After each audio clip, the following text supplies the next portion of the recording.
the subject we're going to speak today about Rav Hai Gaon.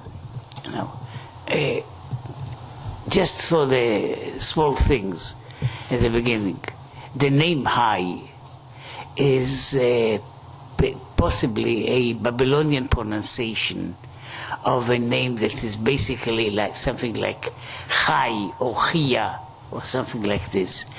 But in Babylonia, they practically couldn't pronounce the gutturals, so Het wasn't really pronounced in Babylonia at those times.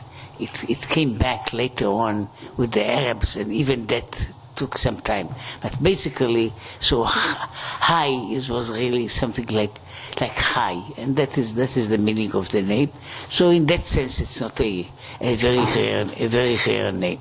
Now about otherwise, just one point about the framework of the times. Rav Hai Gaon lived. We have more or less dates for his life, and that he lived from 939 to 1038. So that was, so he lived 99 years. So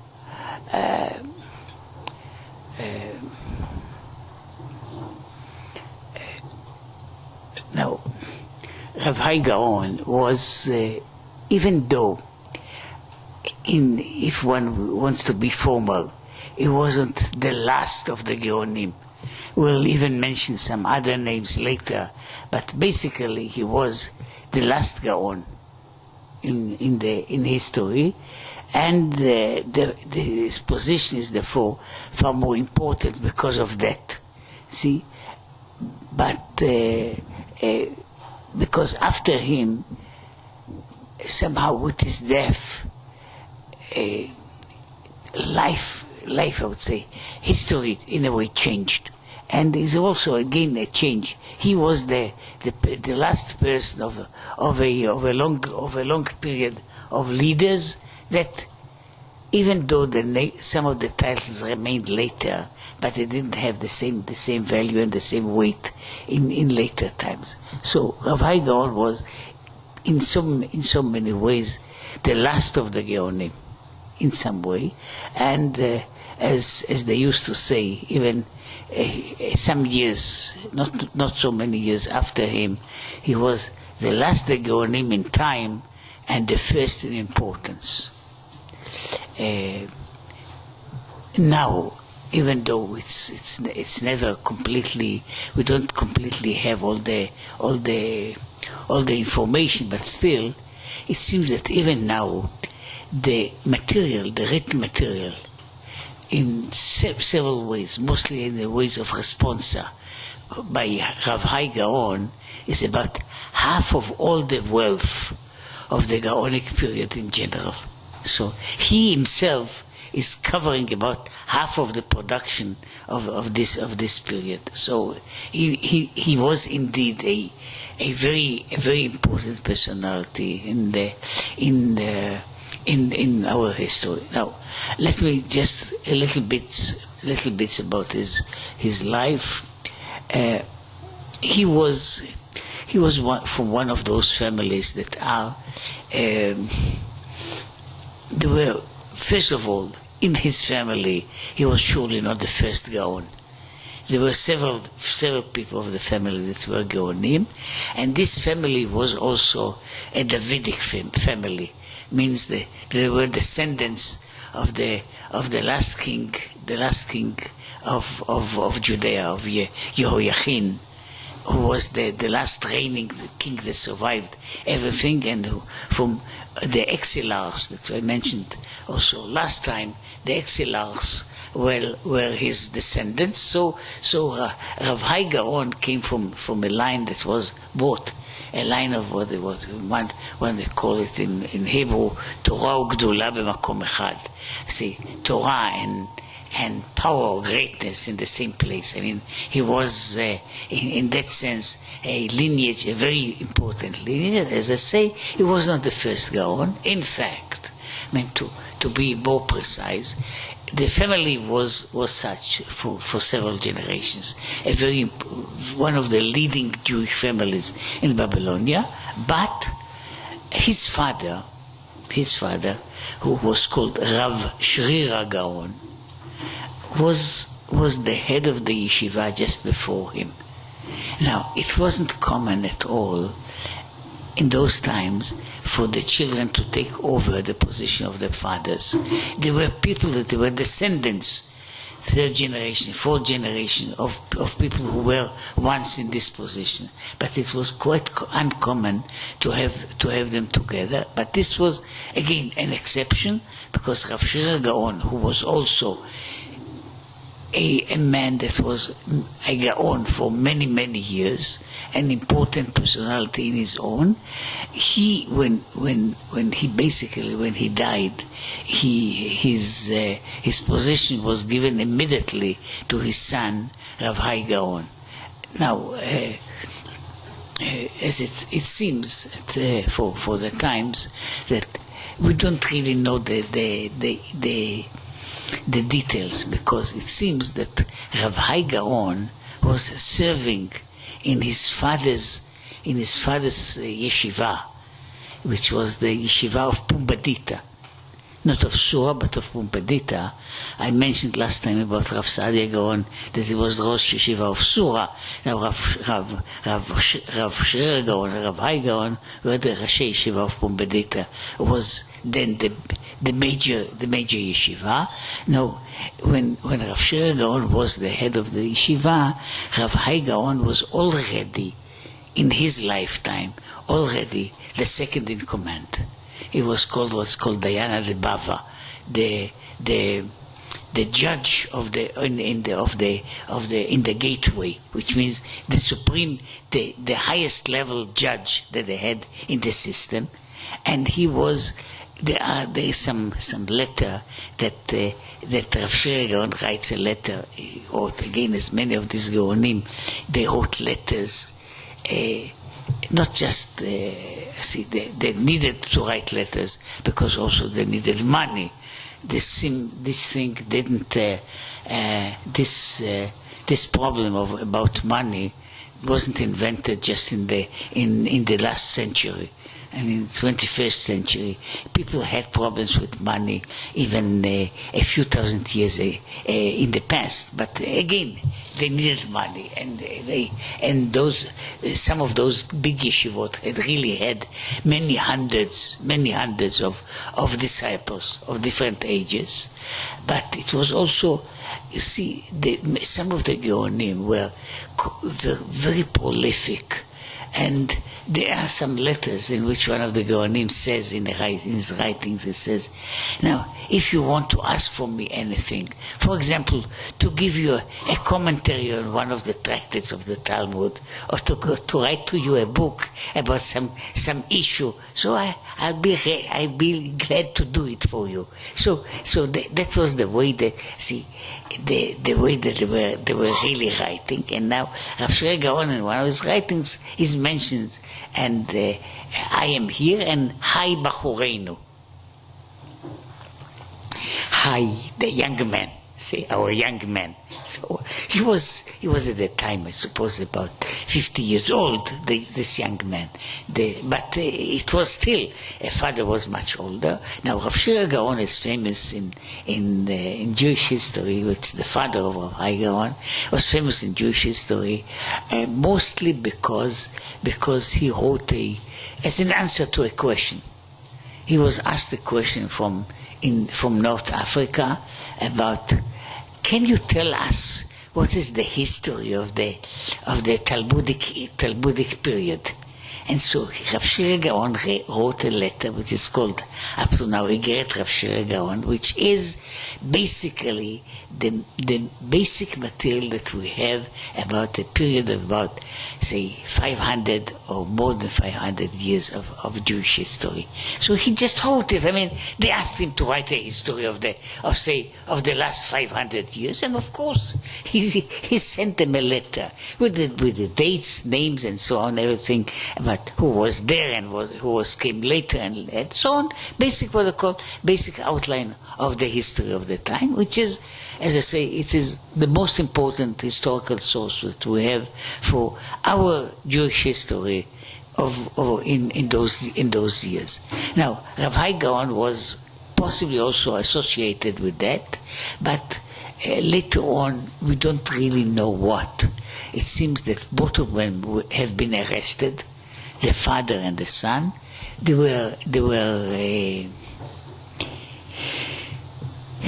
They underwent all kinds of suffering there.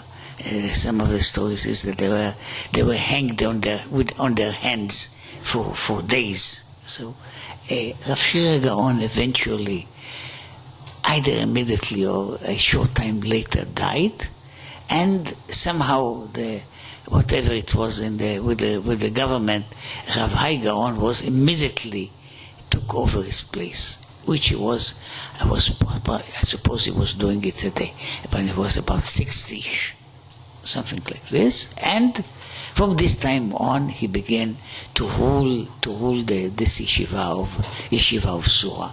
Now, as we have enough material of the Gaonim themselves and of some people that were living around them about what was the position of the Gaon. So the Gaon was the head of, there were two great yeshivot in Babylonia, Sura and Pumbedita. That was, as I said, they were always in some kind of rivalry, but those two yeshivot were the supreme, it's like, say, Oxford and Cambridge, Lehavdil, see, something like this. See, they were the two big institutions, and there was also some kind of I would say that the people were sometimes friendly, the heads of the yeshivot, sometimes not so very friendly, but the yeshivot were competing with each other about everything, about power, about influence, and many other things. But basically they had the they didn't deal with, of course, with young pupils. The people that came to study there were usually say older men that came to study there, and they came to do what's called a systematic study from the leaders of the age, which there was a whole structure, which it's not the subject matter of today, but you see a structure of. Now I suppose that some of you are praying in Shabbat. Suppose some of you do it. Now, if you pray in the Ashkenazi style, you have a Yukum Pukan, and in Yukum Pukan Mishmai you have a mention of those who were the leaders of the Babylonian hierarchy. Reishi Kala, Reishi Galvata, Reishi Metivata, Dayana de Baba, and so on, and so on. So you have the list of all those people who were the leaders of the community. See, the leaders of the community. It was a whole structure, and we have many details. There is somebody that was a man, it was called Rav Natan Ava Yeshiva, who wrote some kind of something like memoirs about the yeshiva, how it really went. I mean, what was the regular life of the yeshiva? I mean, lots of study and so on. Now the Gaon, as I said, Gaon was at that time was just it's a shortening of a title. The official title was Rosh Yeshivat Gaon Yaakov. See, so Gaon was not really the title of the man, but later on they shortened the title from time to time until it became for other people it was Gaon.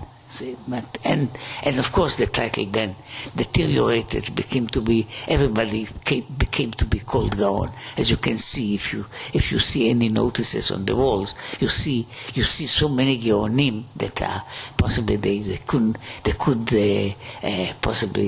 make a whole zoo out of these Gaonim that you are going in and out everywhere. But basically, the title was, as I said, it was the title of the head of one of those major yeshivot. Now, as I said, his usual work was to, except for supervising, the system, the religious and judicial system of the Jews in Babylonia, which they had a rather broad autonomy, which meant that the Jewish courts had a great power, a great influence in real life. So there were different levels of courts in different places, and this was under basically the Gaonim appointed the judges of those courts, and except for these for the courts, they had also to supervise. There was the systems, the internal structure of Jewish community is not very, very clear. But we know that they had some kind of, every community had called a committee of elders, what's it called, Shivat Tovei Ha'ir, that are, the names just remained even now, Shivat Tovei Ha'ir, and it was a community, there was a whole hierarchy about ruling and about everything that has to do with the town. Many of the towns were villages that were completely Jewish villages. Even the bigger towns had sometimes a majority of Jews living in them. So it was being responsible in one way or another for the whole organization of these places, which meant what I call an organizational substructure that was under the Gaonim. Each of the Gaonim had, in fact, Babylonia was divided into three parts. One was called the area belonging under the influence of the yeshiva of Sura, the area belonging under the influence of yeshiva of Pumbedita, and the area belonging to the exilar, to Rosh Galuta, he had also his piece of land, and he was responsible. So this was the job, and because they were at the time in Eretz Israel, they were not really important centers. It remained in many ways that the center in Babylonia, those two yeshivot, were practically the most important places of study in the Jewish world. So because of that, they had a connection. People ask them questions. This is the response of the Gaonim. I mean, people ask them questions about everything, about sometimes small practical questions that came to right. So they sent a letter to the Gaon, and the Gaon eventually they had the whole system of scribes and so on to write this letter. So to answer to all kinds of questions. Some of them very detailed questions. Very. Now there's for example, there is another question like this that had a just a slightly longer response. Can you tell us what is the format of the prayer book? So the Gaon, in this case it was Rav Amram Gaon, he sent them his version that became the basic version for many places, for North Africa and for Spain, of the Siddur. So he just wrote it down and he sent it there. So there were, as I say, big questions and small questions that needed really a huge amount of writing, but thousands of letters were exchanged with mostly the Jewish world and it has all kinds of influences. It was basically under the Muslim rule. First of all, because at those times, Baghdad, in which the yeshivot practically resided, I mean, they were called Sura and Pumbedita, but they were then practically living in Baghdad. And in these yeshivot were also in a place that was, again, formerly speaking, it was the capital of the Muslim world. Now, the Muslim world was not unified completely, and there were all parts were fighting. I mean, it's again, we're speaking about 8th, 9th, 10th century, and so there are some places revolted and some places seceded from the big empire. But still, it was the center of the empire. The big caliphs were living there, and so living there, the heads of the yeshivot were living in the capital of the Muslim world. The relationship with other Jews were not that strong. Now, but with the time, and I would say with the growth of a larger Jewish community, what happened was eventually that at the later years, not only people say from the, of course, most of the pupils came from Babylonia, Mesopotamia. Some came from as far away from Iran or from say Syria. Some came from Turkey, but there were also people that came from farther places. That we had, well, Mirz Hashem next week speak about Rabbeinu Hananel, which is when we go to another continent. But because we are still being in the continent of Asia, in which it was the center, so people came from North Africa. Some people came, and it was the Geonim had a big influence there on Italy. We know about people from Italy, and some people came even from France or Germany. As much as there were Jews there. There were not many, and you remember, they didn't have jet planes at those times. So to travel, say from Marseille, even from Marseille to Baghdad, was not a simple thing that you could do every time, but there were people that came from there, and we know about this relationship. So in that sense, Rav Hai Gaon was as the head of the more important yeshiva. He was the head in so many ways in a certain way the head of the Jewish people. Now let me go back into some detail which has something to do with the story itself. Now, when Rav Hai Gaon was appointed, there was some, as usually with this, you cannot live with only with love and goodwill alone. So there was some kind of a friction between some other people who wanted also this position. See, it was a very, very, very important position for the Jews, and so some people wanted. One of them was a person that was he had also some kind of hereditary rights, which means his family, the parents of his family, were also Geonim of Pumbedita.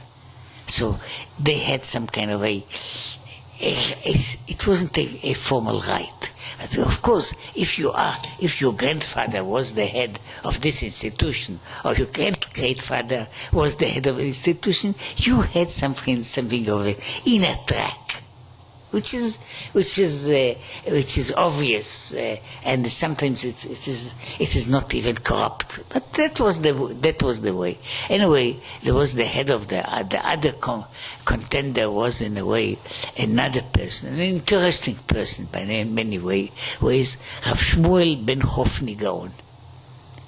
Now, they made some kind of an interesting arrangement, which was Rav Shmuel ben Hofni Gaon was appointed the Gaon of Sura.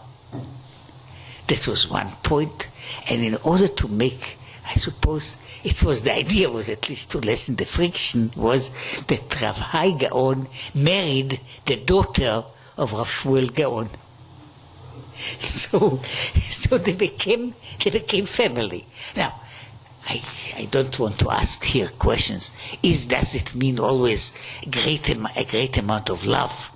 that is between the son-in-law and the father-in-law. Sometimes it happens, not always, but anyway, they were more or less contemporaries, and we know more, not so much, but we know a little bit more because Rav Hai Gaon's writings were more of them remained. We have something that how he reacted, because we don't have anything, really nothing, about anything which you call personal problems between those two people.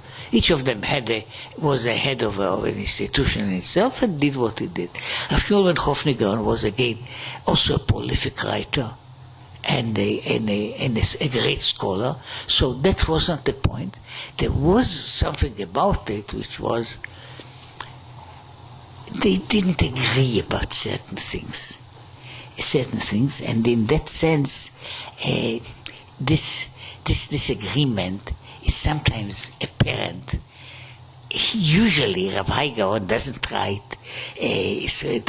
to belittle his father-in-law, never.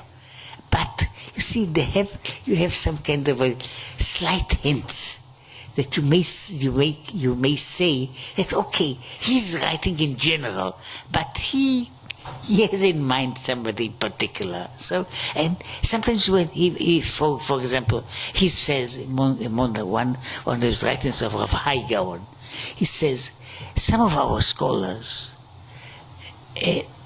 studied too much or spent too much in learning the secular studies. See, like, say, for example, his father-in-law, who was really considered a philosopher and a scholar in secular sciences as well. So now Rav Hai Gaon wasn't the person that was living in a hole, but he thought that his father-in-law was too much influenced by his philosophical studies, and from time to time he writes a little note about it. To give you one, which was a very important example, which has all kinds of ramifications. Rav Shmuel ben Rav Hai Gaon was, even though he was the Gaon of Surah, and Surah was usually the more, I would say, traditional and I would say even mystically inclined yeshiva, while Pumbedita was more Babylonian and more and sharper, and were called even in the past, in the Gemara, they were considered something like what we call in modern parlance would say they were something like Litvaks. See, sharper, more rational. So that was Pumbedita, and that you can. I mean, if you study Gemara, you find it from time to time when they say it that some of the scholars and says as remarks to a fellow from Pumbedita, say you are one of those people of Pumbedita that put an elephant to the hole of a needle. So something like this. So it says, if we would study so much and go into such detailed dissections and definitions like you do, we'll never learn anything. So there was some friendly. Anyway, in this case, this particular case, Rav Shmuel Gaon was one of the most extreme rationalists in among the Jewish traditional writers. So, and he explained many things. Not only he didn't accept that any miracles that happen to people who are not prophets can happen. So he usually explained them in all kinds of allegorical ways, but not as a fact. But even the things in the Bible, when he could do it, so one of the points that it is if you follow it and you're interested, you can read more about it. See, if there was a dispute about the story of the King Saul with the medium, with the woman that is a medium. Now, Shmuel ben Chofni Gaon said simply, the whole story was a hoax. The woman didn't see Samuel, and Samuel didn't appear there. Nothing like this happened. What was, he was possibly slightly, he was possibly given one or more hallucinogens to help for the thing, and she made the whole play. So it wasn't the Prophet Samuel. Prophet Samuel didn't rise from the dead. He didn't speak to King Saul. All that was what he dreamt about. That was Rav Shmuel ben Chofni Gaon. So very typical to his stance. Now Rav Hai Gaon didn't like it.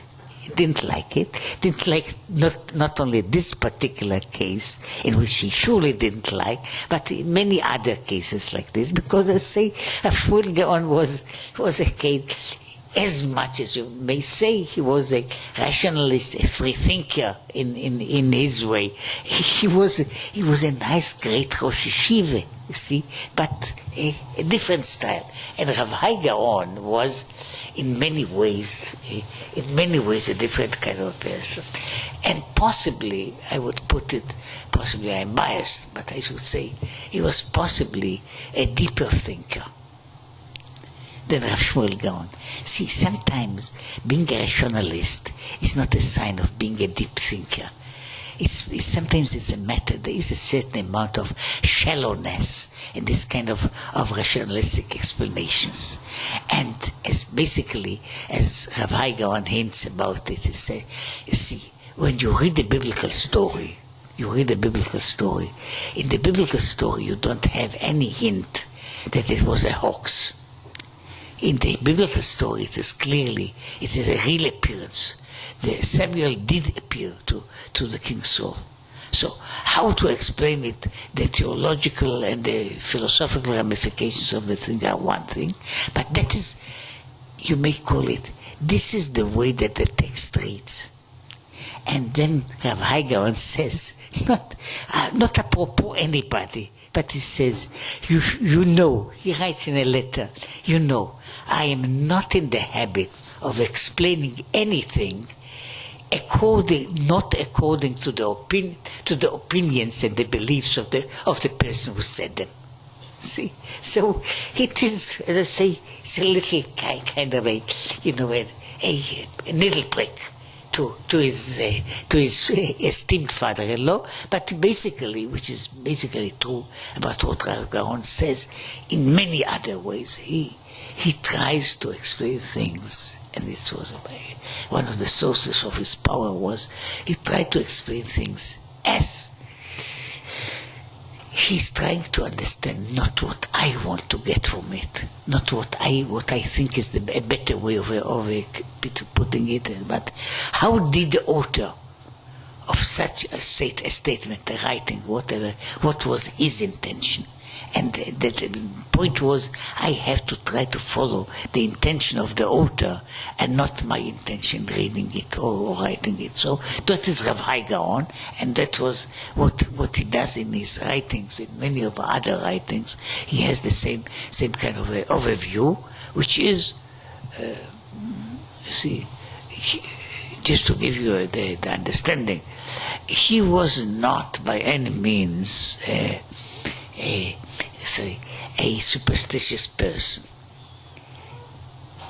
but he takes some stories. He says, I heard all kinds of stories about so and so, and they have a story that is written in places that one of the Geonim was in a certain time in Spain.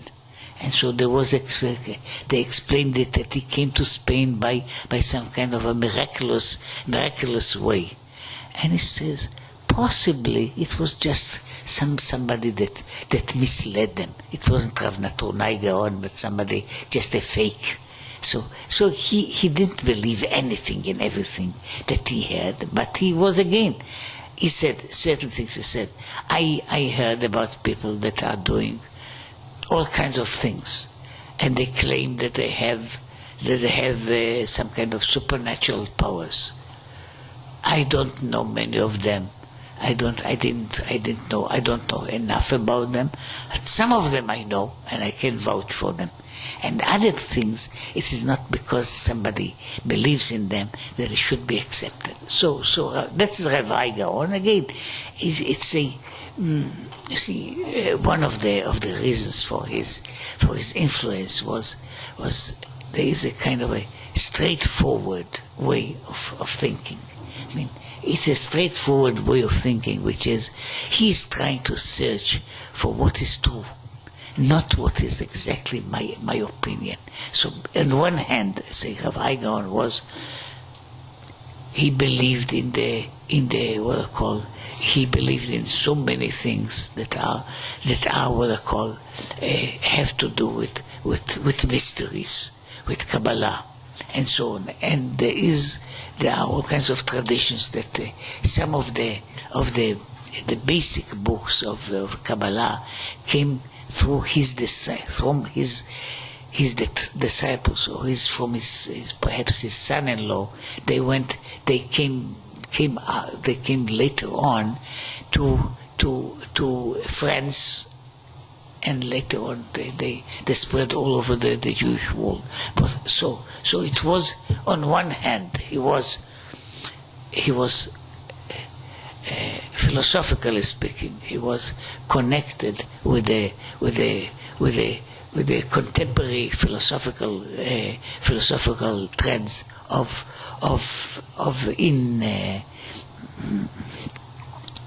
in the world of his time, mostly Arab philosophy, but he was in a way not so much involved in it, or not so much believing in it, like say Rav Hai Gaon, who was, in philosophically speaking, was almost identical with some of the what they call the Kalam philosophy of the time. But Rav Hai Gaon seems to be less connected, but still knowledgeable enough. And some of his non-Jewish contemporaries even called him a philosopher. But he was far more of a halachic authority, a rabbinic authority, and of course he had to explain everything, because these questions, some questions were how to make certain blessings, how to make a blessing, say, of something that happened in those times, say bananas. Bananas were not native to the area.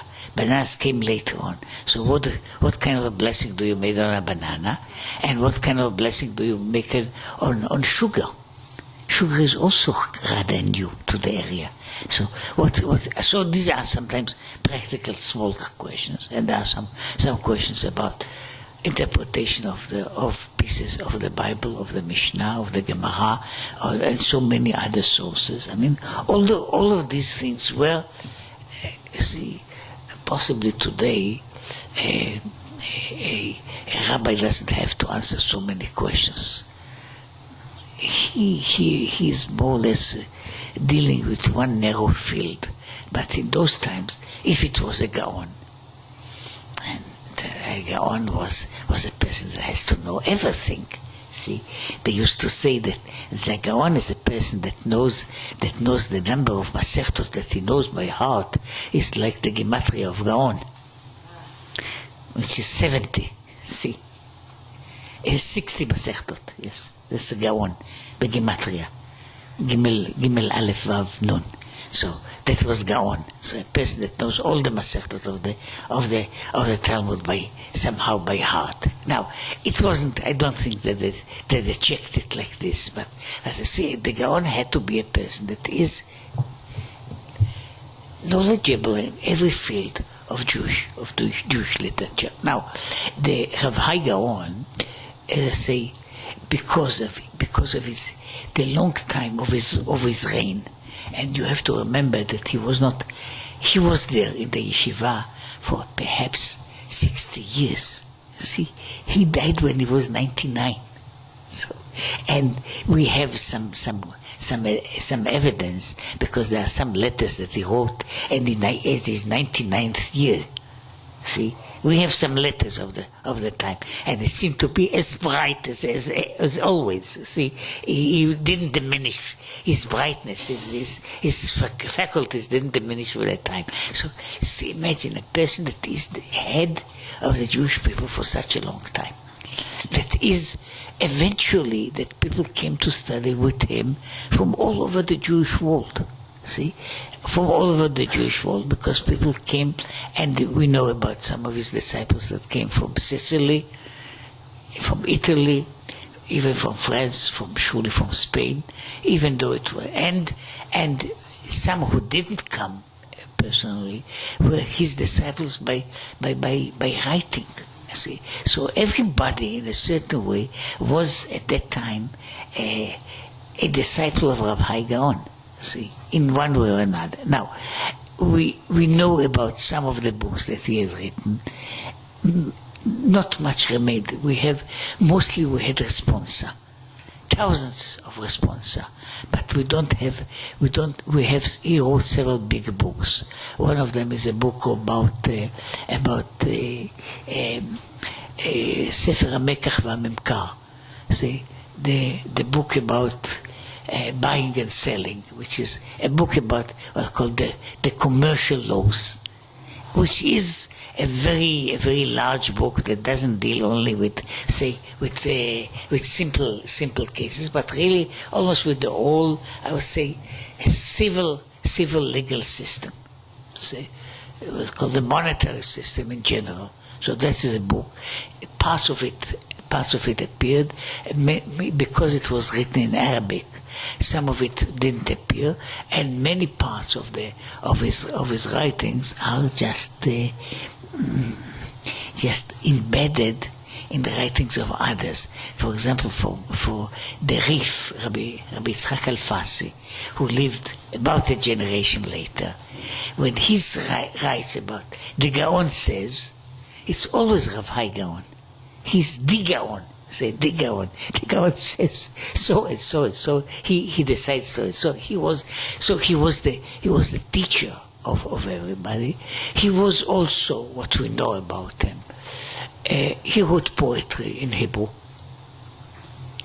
and some of it is. We have some of the poetry which still remains with us, and different. At least two different kinds of poetry, from what are called very difficult, complicated kinds of piyutim in the old Eretz Israeli Italian way, which is very complicated linguistically and very hard to understand, to very, I would say in those times, modern type literature. There is a book called Karat Kesef, which is a very long poem of Rav Hai Gaon, and so we have his writings in many different formats. So as I say, poetry, he wrote something seemingly, again, there are all kinds. Many of these things are what I'm saying about seemingly was. Look, they didn't print books in those times, and many of the books where you have one copy or so, but they were manuscripts. Some of these manuscripts were not, because they were written in Arabic. They didn't spread all over the world, and so later on, many of them were lost. Seemingly, there is a commentary, at least for the Seder Taharot of the Mishnah, which is attributed to Rav Hai Gaon, which is a great work, because it had to deal very much with ancient archaeology, because he had to explain. Seder Taharot has a lot to do with materials and with vessels and with all kinds of implements that was in the time of the Mishnah. It is just to mention and explain it. It's about 800 years later. So the writing about this is important. There are also some attribute to him. Again, a dictionary, a Hebrew dictionary and his kind. So there are, and I say, thousands of answers, from very short ones to elaborate explanations of whole sugyot. Now, that is, I say, Rav Hai Gaon. Now, I mentioned it. One is that when he died, there was general mourning. There are at least 2 or 3 major poets of the time that wrote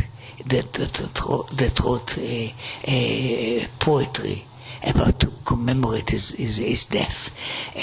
One is Rabbi Shlomo Ibn Gabirol, who was living at those times, wrote a whole poem about the death of Rav Hai Gaon. Shmuel Nagid, who was a person that was in correspondence with the Gaon, wrote a whole poem for him, and so on. You have poetry and writings about him from all over the Jewish world, because, as somebody said in one of those poems, it says, he didn't leave children behind him. Seemingly he didn't have, at least he didn't have sons. So when he died, it wasn't just, it was the death of the line, but in so many ways, a personality was occupied so much of the background that there was, nobody could just stand up.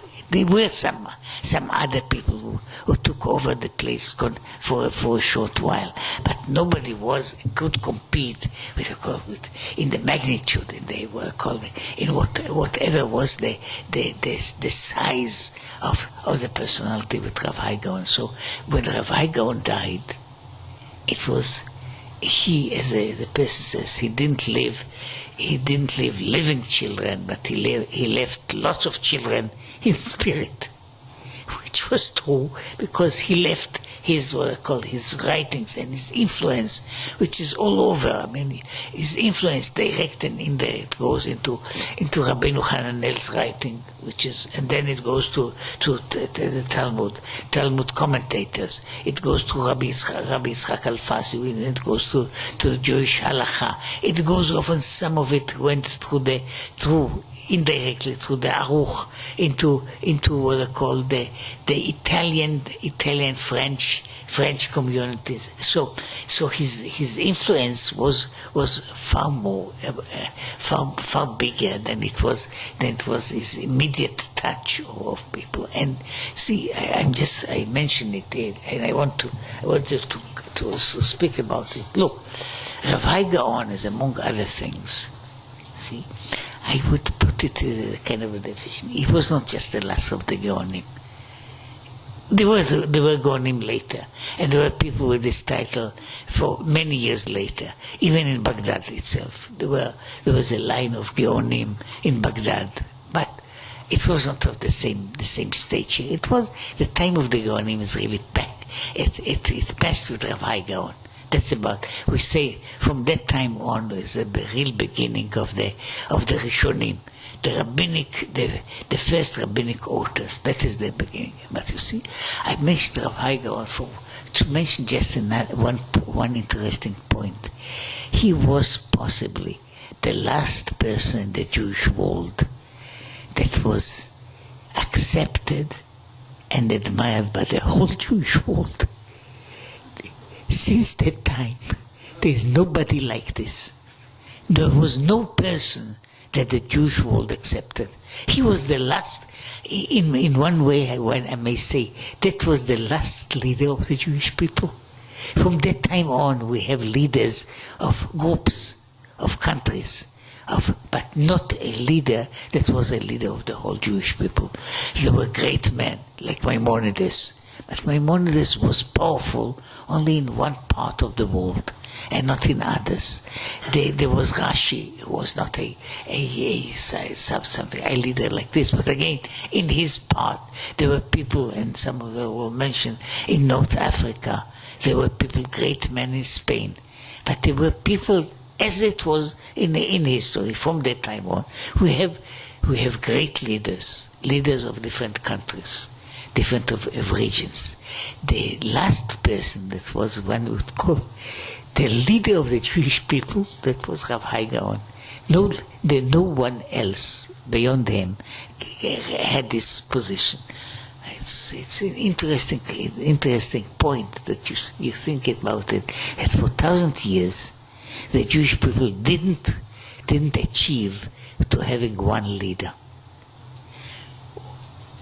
It is not just because we are called. Of course, you may say that our character is not always giving for unifying and for love and kisses, but still, the point was that there are real reasons for making the difference between different groups, different countries. You see, the Jewish world spread. In his time, it was already spread. I suppose in the times of Rav Hai Gaon, there were already, I suppose, as much as we know, there were already Jews living in China. See, Jews spread in China, surely in India, because in India there were commercial relations with India even in the 4th and the 3rd century. There was a relationship with India and commercial relations, and even stories about Indian proselytes that joined the Jewish people. See, it's an interesting story. Much before our boys are going to India to get enlightened, some Indians came to us to get enlightened. So.